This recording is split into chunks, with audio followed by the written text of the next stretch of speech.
different deal. That's once all the water is evaporated and all you have is just the emulsion layer,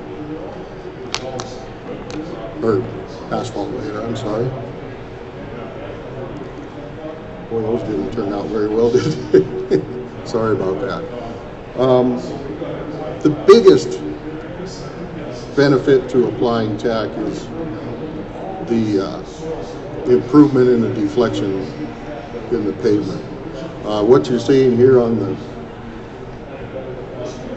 left is it's 11 sheets of plywood that are 30 seconds in thickness, so they're unbound in that, and they've got a person standing on them that's about 200 pounds. There's 2 and 5/8 inch deflection across that span. Those same layers of plywood, once they're glued together, only deflect about 1/8 of an inch with the same load on them. And that bonding allows you to spread those stresses over a larger area. The more that those pavement layers act as one, the wider those stresses are spread. It helps reduce your cracking and shoving and all of the bad things that can happen. There's a couple of pictures of a job that was actually in Oklahoma where they had poor tack coat. You can see the picture on the left is the pavement shoving, and they had cored it prior to that starting to shove. The picture on the right shows you how far that went over that period of time.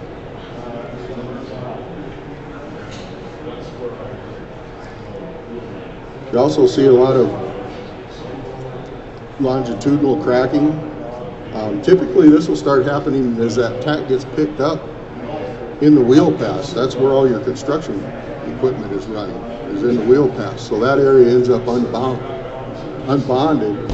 and the area outside the wheel pass stays bonded. And you'll start seeing cracking along that border between the bonded and unbonded areas. Will run longitudinally down the road. It's a little bit of evidence with some types of tack coats, if you're getting into heavily polymer modified tack coats, that you can also help reduce reflective cracking. It all depends upon the layer above it and how thick and strong that layer is. There's also some consequences to applying too much tack. This is a job in Oklahoma. They applied a tack that was diluted incorrectly. It had 17% additional water added to it. And then they applied it at 0.25 gallons per square yard. And what you're seeing there is actually the tack migrating up through the pavement.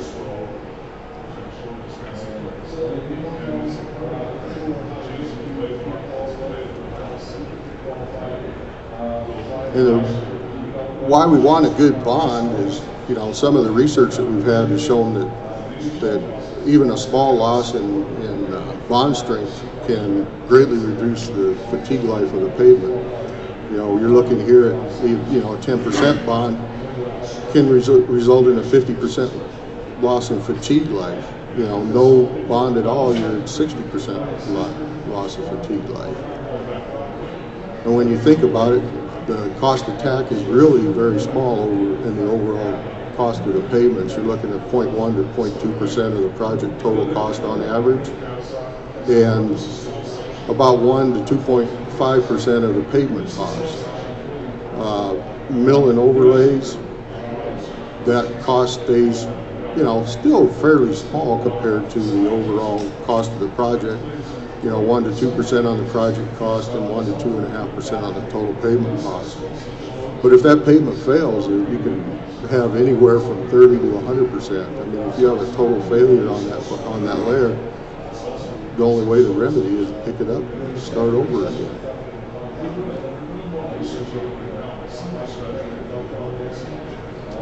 The keys to success for applying a tack coat, and the first one is one that I've run into numerous times, a distributor that's been properly set up and calibrated. A lot of times that distributor, I hate to say it, and I hope there's not many contractors in here, but that distributor is the least important piece of equipment to the contractor. It's generally the lowest guy on the totem pole that's running it, and quite frequently I've run into people who have no idea how to make any adjustments on it. They're just out there spraying what they've been told. A lot of times it's drive at 350 feet a minute. When you get to this point, stop.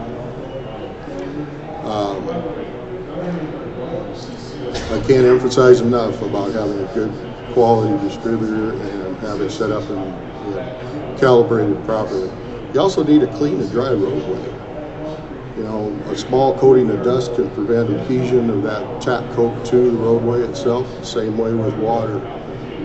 Water's not quite as critical, but enough water on there will prevent that asphalt from setting up and adhering to the layer below the tack coat. Proper application rate is very important. It needs to be adjusted with the texture of the pavement, the porosity of the pavement.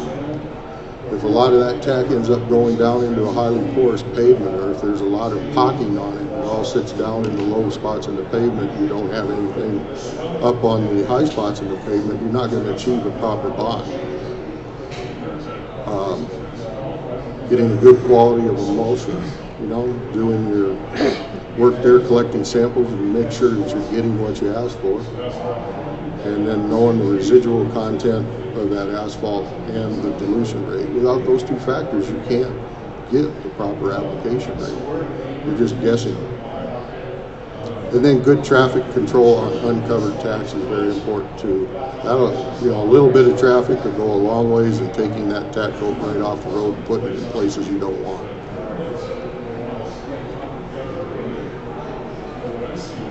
Two very important factors in setting up a distributor correctly is having the nozzles at the right height and at the right orientation to the bar. It should be about 30 degrees out of parallel from the bar. If they're not, you can see on the picture from the right, you don't get a good spread of that material. You'll have it applied at higher dosage rates in some areas and lower dosage rates in another.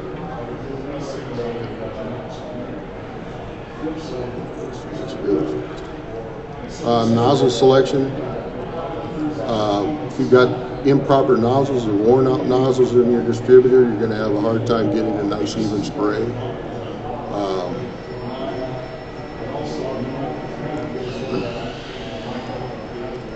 Distributor calibration. ASTM actually has a method for calibrating distributors. It's D2995. Method A involves placing some pads on the road and running the distributor over the top of it. You weigh the pads before and after and you calculate the application rate. You run those pads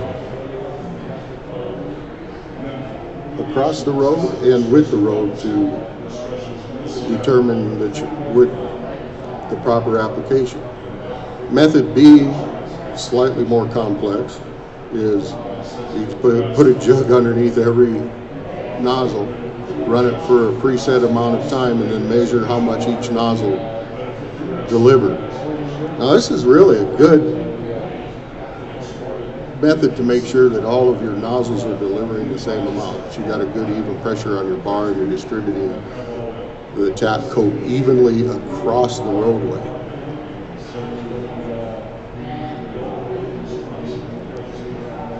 There's some alternative field calibration methods.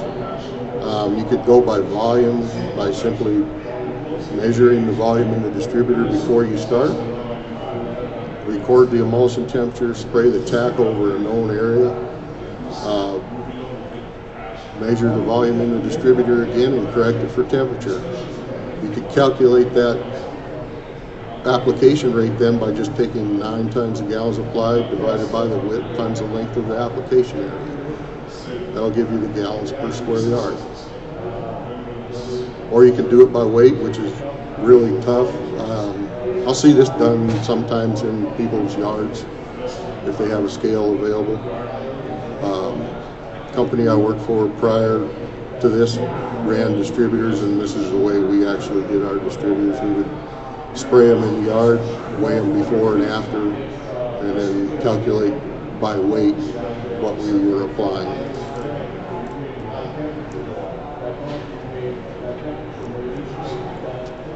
The recommended application rates, like you said before, about varying across depending on the surface characteristics. New HMAs, we're looking for 0.14 to 0.18 liters per square meter, or 0.03 to 0.04 gallons per square yard. And you can see that goes all the way up to a milled surface where you're going to 0.06 to 0.08. So you got a little bit of variations there for oxidized and hot. And that's a residual rate. The reason we look at residual rates is we want that amount of asphalt on the road. The residual asphalt content of the emulsion is going to change. The dilution rates can vary, and that will all affect your residual asphalt on the road. Typically, if you're using the same emulsion all the time, you're going to get a fairly consistent residual asphalt content. I do know that some states will flip back and forth between different types of emulsions. Some of the trackless tacks out there have residual rates in the 50 to 55% range. Some of the modified tacks have average residuals 70% sometimes. So you can't always pick the same application rate based on your emulsion. You need to take into consideration what the residual content is as well as that dilution rate.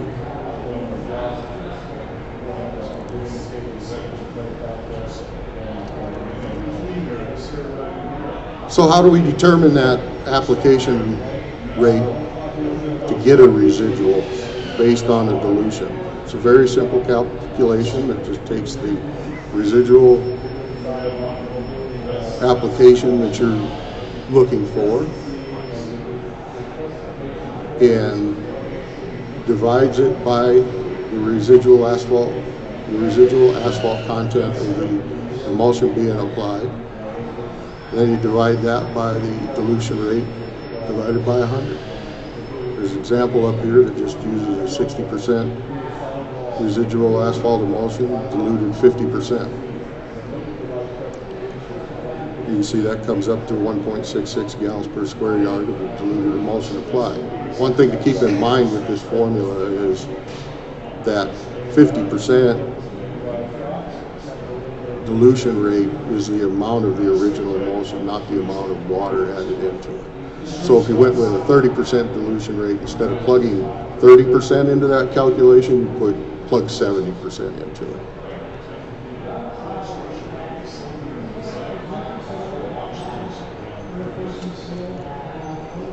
And this is just a photo of the first trip of a truck backing up to the distributor across the tack. You can see the amount of tack pulled up. This tack was down for maybe 5 minutes before they let the truck go across it. You see in the second picture, you get a few more trucks backing up across that, and you're picking up more and more tack. One thing that you should always try and keep the drivers aware of is try and go down the same path that the other trucks have been going down. It'll help reduce the amount of tack that you picked up. At some point in time, you've got to ask yourself, should we re-tack this pavement? If you removed enough of the tack, you're not going to have anything left there to bond the layers together. If it gets to this point, it's time to spray more tack. This is what a good, well-applied tack coat should look like. It should be even all the way across. I've gone to many jobs and I see just ribbons going down the road. That's not going to bond that layer good enough. It needs to be spread evenly across the surface and at the specified application rate across that surface. That's going to give you your best bond strength. And research has shown again and again and again that bond strength is really, really important to prolonging the life of that paper.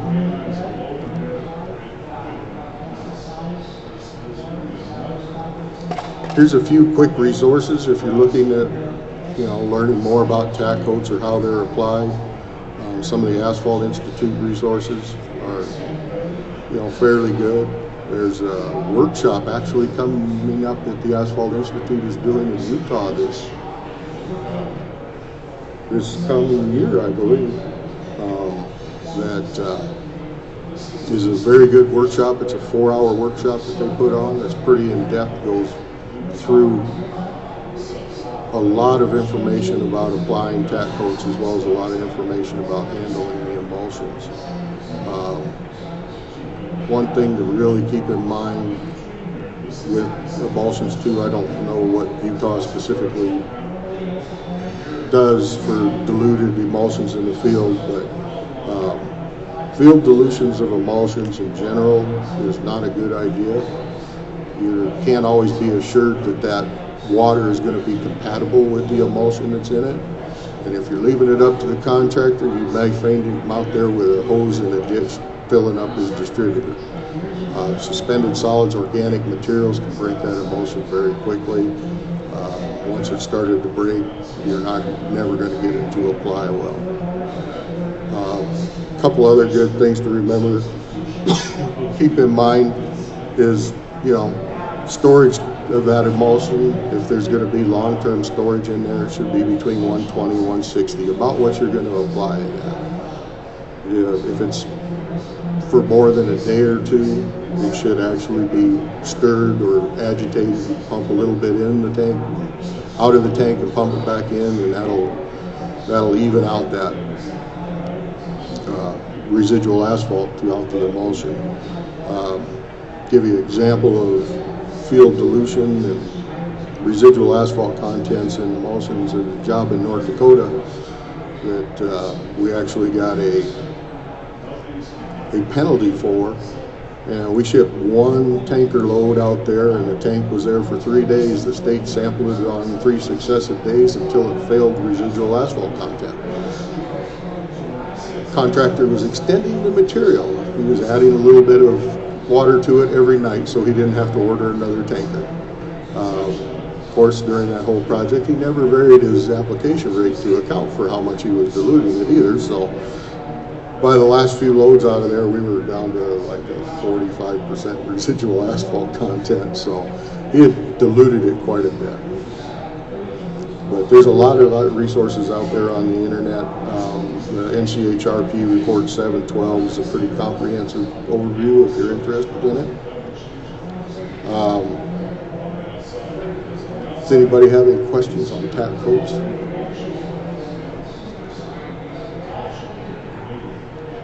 Yes, sir. So why aren't we going with more trackless tack? Okay. The question was, why aren't we going with more trackless type of tack coats? That is one solution to picking up this tack as well as spray papers. Trackless tack coats have typically been a little more expensive.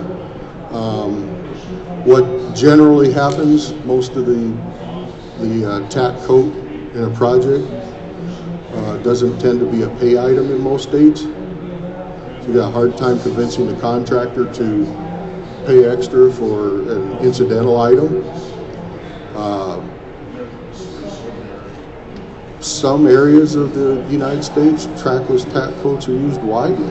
In Europe, trackless tack coats were becoming pretty prevalent by the mid-1990s. By the mid-2000s, though, they had switched completely to, well, I shouldn't say completely, almost completely. It's hard to find a conventional distributor over there on a paving job. Predominantly, they do use spray papers in Europe.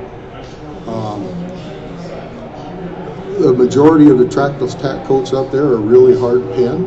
There's still some question in the industry of whether or not that hard pen is a good material to tack the layers together with, where you have a lot of freeze-thaw cycles. You can take a tack coat, typically it's a 6422 base material, 40 to 90 pen, somewhere in that range. But you can definitely get some improved results by moving to a modified tack coat. With a CRS2P or a modified CSS1H, especially when that modification takes place in the asphalt itself and not in the water phase. You'll see some reduced tracking because that addition of polymer makes the asphalt actually less sticky. I kind of have a theory, I'm surprised nobody's researched it yet, that we should actually be tacking the layers with the same material that's in the asphalt pavement itself.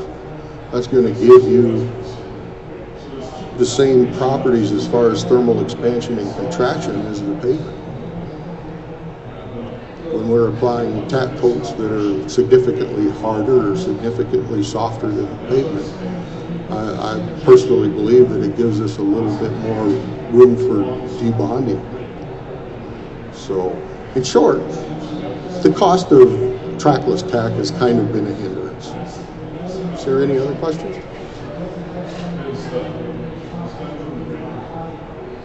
Okay, they asked me to talk a little bit about the prime coating job. So we'll give a brief view of prime coats. Is prime coats prevalent in Utah?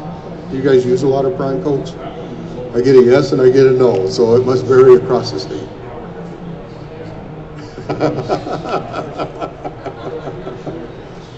There's a number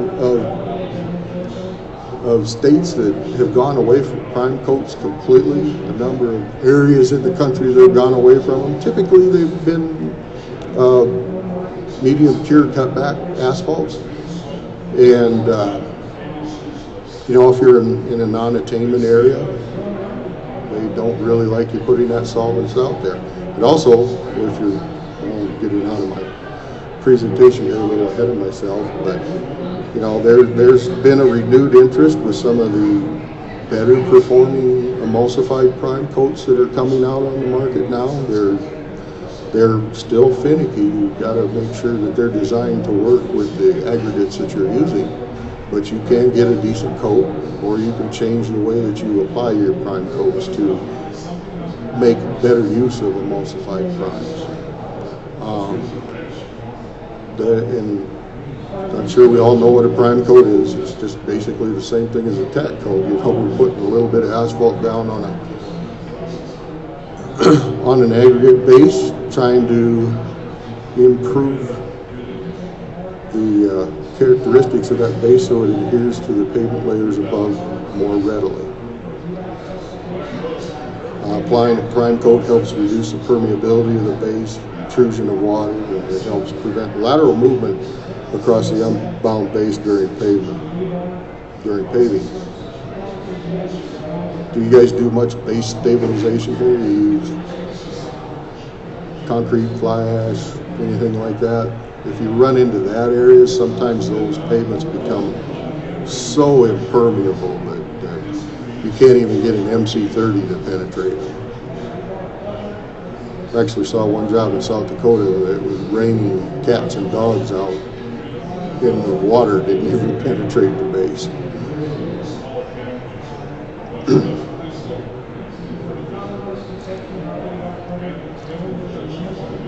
Applying a prime coat is just as important. It has the same areas that we need to pay attention to as a bond coat. Having that distributor properly calibrated, adjusting the application rate on the surface. Base courses can vary dramatically from area to area. We need to make sure that surface is clean. If that base course has been rolled excessively or or has a lot of fine material in it, you can build a layer of dust up even by traffic going across it, and that layer of dust prevents that prime from adhering very well. It just creates a very thin layer with no bonding to the surface below. Again, the materials primarily used for tack coats are MC30. There are some emulsions. Set times for prime coats typically tend to be quite a bit longer than they are for tack coats. Cutbacks, getting all of that kerosene or jet fuel or number 2 diesel fuel, whatever the supplier is using to cut that asphalt, takes a long time to evaporate out. In some instances, months if it's cold enough to get down to a reasonable level. But typically you're looking at most cutbacks, within 7 days you've got sufficient amount of the cutter out of the prime coat so that it won't affect the pavement above it. Typically your emulsified primes, within 24 hours they're going to cure out. You don't have the solvents to evaporate off. There are a few emulsified primes on the market that do contain solvents. If they do contain solvents, that's just going to lengthen the amount of time it's going to take for that to dry and cure. If there's any loose material or excess material on top of the road, puddles or whatnot, or excessively thick layers because a certain area of the roadway it didn't penetrate as well, we need to make sure that we block that area with some sand or remove that material before we pave.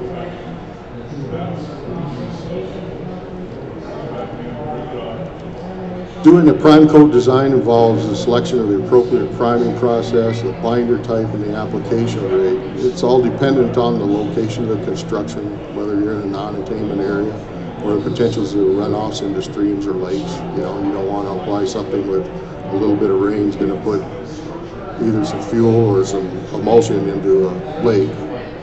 Typically most departments of natural resources frown on that. You have to consider the material being primed, the base construction process, how it was compacted, what materials were used in that base, the thickness and the composition of the pavement layer above it. Does it need to carry traffic? Are we going to rely on it to carry a certain amount of traffic before it gets overlaid? And the temperature, there's a lot of agencies out there that say once it gets to a certain temperature, we're not going to use primes anymore because of the curing issues. It takes longer at colder temperatures for those volatiles to evaporate off of the cutbacks. One thing to keep in mind is cutback should never be used if we've already got a bituminous stabilized base. That cutback all of that solvent in the cutback will soften the existing bituminous material in the base. The main factors that influence the optimal priming process are the type of base, the absorptive properties of that base, and the environmental conditions. Preparation of the base. We need to prime only after the base is dried sufficiently. We're typically looking at about 2% less moisture than what we would be for below an optimal compaction. The reason for that is you want the water out of those voids in that pavement or in that base so that the prime coat material can work its way down into those voids and help seal them up. The emulsion or the cutback will not displace water on the base. Surface needs to be moistened slightly to improve penetration. This is more important with emulsified cutbacks. If the surface is really dry, it absorbs the water too rapidly out of the emulsion and it will break quickly on the surface before it has a chance to penetrate. It's amazing, just a small amount of water makes a huge difference with an emulsified prime. You need to have a relatively smooth surface. You don't want big divots or ruts where the material can pool. And you really need porosity. If that base is compacted too tightly, has a high amount of fines, nothing's really going to penetrate it. Again, you need to have no loose dust on that surface because the dust is going to prevent adhesion to the layer below. The prime coat application rates should really be no more than what the base can absorb. We want to take it right up to that point where it won't absorb anymore. That's going to give you your greatest depth, your greatest strength in that base course.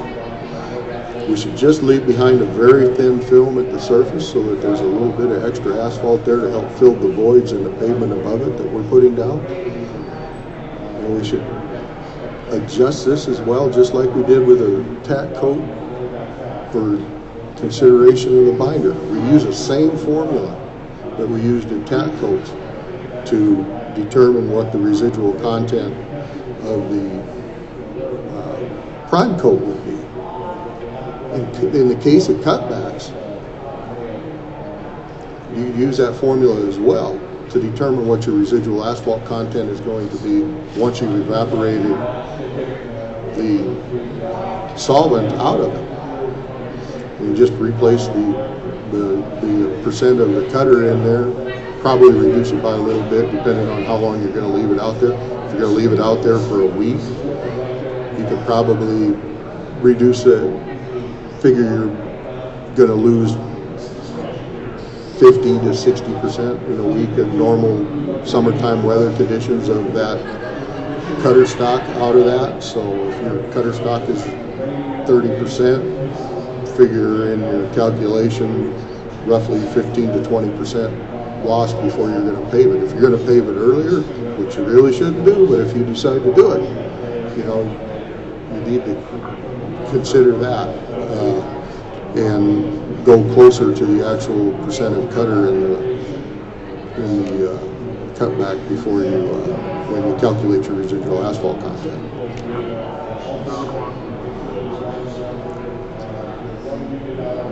What are the typical application rates? Boy, they vary a lot depending on what part of the country you're in. You're going to look at anywhere from on a cutback of 0.2 to 0.5 gallons per square yard. If you're doing a mixed-in emulsion, a lot of places that use emulsions exclusively have different ways of working around it. They'll actually blade mix in some on the top layer in the emulsion and then compact it, or they'll simply scarify the top layer and apply it, let it soak in, and then come back and roll it smooth again so that they can incorporate more emulsion into that base material. And in those applications, you're looking at anywhere from 0.1 to 0.3 gallons per square yard per inch of depth that you're going to go.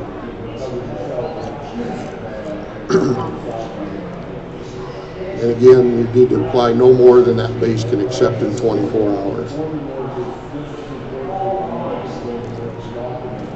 A good rule of thumb on the net residual binder content is you're looking for about 0.5 to 0.2 gallons per square yard of binder content. That's going to give you a good base to start with. It's going to be fairly water impermeable. It's going to give you enough residual binder content in that base to help build a little bit of bond strength between the base and the pavement layer that's going on above it. If you've got a very coarse open base, you can increase that residual binder content by about 15%. You'll be in good shape. The finer and denser it is, you're going to want to decrease it a little bit. It's kind of like an eyeball test. Unfortunately, there's no really good field test to make sure that we've got good adhesions. A few people have made attempts, but you've got a hard time getting any correlation with your data and the performance of the pavement. Curing of that prime, again, we'll tell you it's going to take a lot longer to cure an MC cutback or even an emulsion for that matter, than it will in a bond coat application or tack coat application. You really don't want to leave that open any longer. I mean, once it gets to where it's fully cured, you need to pave it as soon as you can. Any time that you're leaving that prime coat open to the atmosphere or traffic, you're just allowing more dust and more water to infiltrate that, and it's going to reduce the bond strength between the prime coat and the pavement overlay.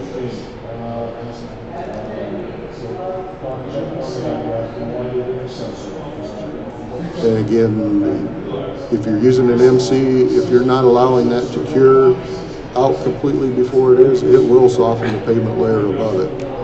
Now, is it going to be a big issue? Depends on what size the pavement is. If it's a country road, we're just out here putting 4 inches over the top of it, you're going to have a lot softer pavement than you desire, than you want it.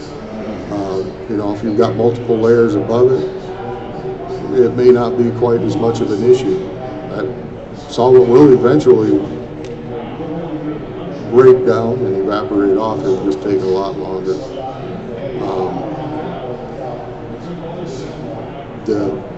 Again, the dust is a big issue. Making sure that we sweep or blow those roads clean of any dust. Even a small amount of dust, just like with a tack coat, is going to affect those adhesion characteristics.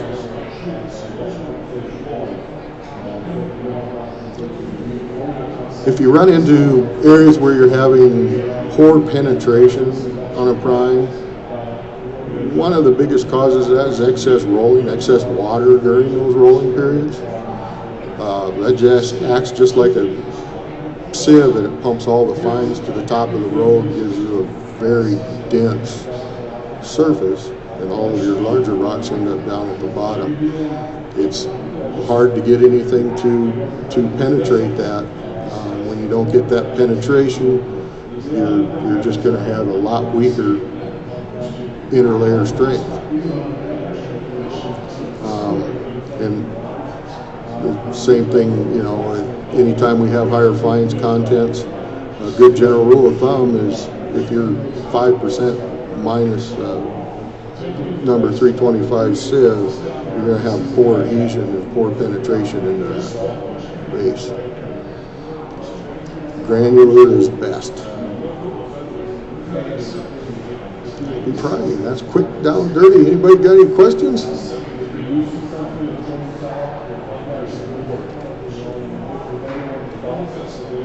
little quicker than I thought it would.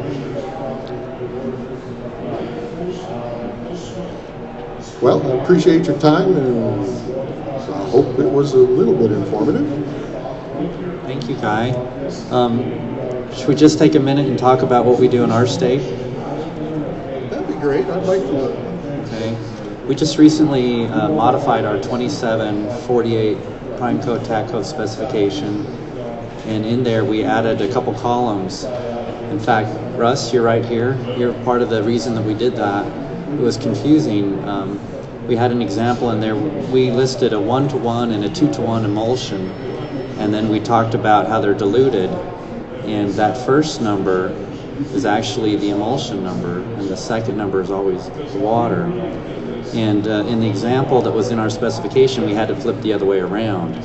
So we took that out and made the correction to it. And typically we do see 1-to-1, and we do not allow them to blend the material or to dilute the material further in the field unless it is requested by the RE. So it has to be done at the terminal, like you talked about. And in our table, we put the undiluted amount as the residual amount is what we want on the pavement. If you have a 60% emulsion with 60% residual emulsion, and then we listed what that application rate would be if you had a 1-to-1 dilute or a 2-to-1 dilute. And that's just come through standards a week ago, so you'll see that out, and it'll provide a little more clarity to you as you put the tack coats down. We've had a lot of questions about how do you check the content of the tack coat? How do you know how much is being put down? And there's a few ways to do that. You can have the contractor go over a piece of cardboard and you can weigh it before and after. You can check your amounts that are being put down in your bill of ladings. And once you've had a technician get used to what it looks like with that amount, you can visually see it and you can tell if they're adjusting that rate. And I would like to, any other suggestions that are coming out in the field? Russ, what would you say? How do you tell how much TAC is going down?